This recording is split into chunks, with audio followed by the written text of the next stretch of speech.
Hello everyone, and welcome to Sunup. I'm Lyndall Stout. Oklahoma State researchers released a brand new wheat variety this week. We'll take a look at how it's different from the others a little bit later in the show.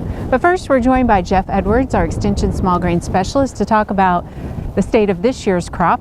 Jeff, what's your take so far? And I guess it's almost first hollow stem. Well, the crop is in good shape right now. We are nearing first hollow stem. Anyone that's kind of on the fence about top dress applications, you know, that nitrogen should be going out there as soon as possible. And it is time to start checking for first hollow stem. We've had a fairly warm winter. We're a little bit farther along than we would normally be, and first hollow stem is going to come early this year. And kind of your rundown on exactly how to check, because we're seeing it already, as you said. Right, so you're going to need to check in a non-grazed area of the field. It could be outside of a hot wire, something like that.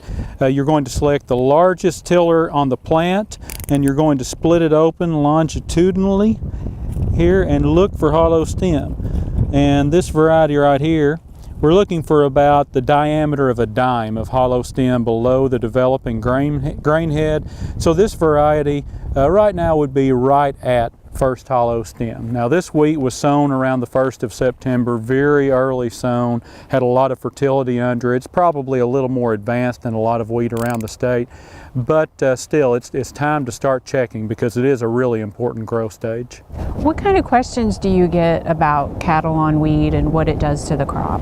Well, one of the biggest misconceptions out there about first hollow stem and removing cattle from wheat pasture is the thought that as long as the cattle aren't actually clipping the heads from the wheat plant, we're okay, and that's not the case. If the wheat is large enough where the cattle are actually damaging the developing wheat heads, we're way past first hollow stem.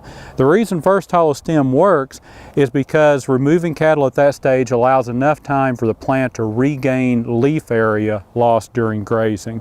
Dylan Bucci, a graduate student of mine, did some work a few years ago that found we need about 60% ground cover to optimize yield in the system. First hollow stem allows us to get close to that. A good indicator.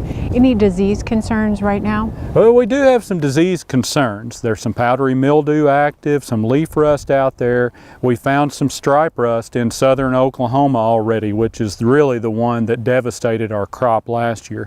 So that's a situation we need to monitor.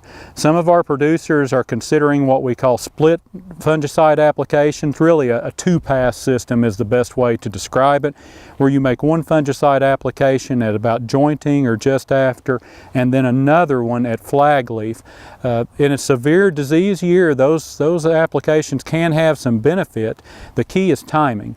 So you have to make that first application a full rate of fungicide just after jointing. So it's not going to be something you tank mix with top dress nitrogen.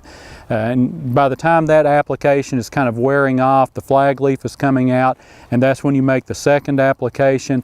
I generally try and go low cost in terms of fungicide on the first application, save the best product, which is generally the most expensive product, for that flag leaf application.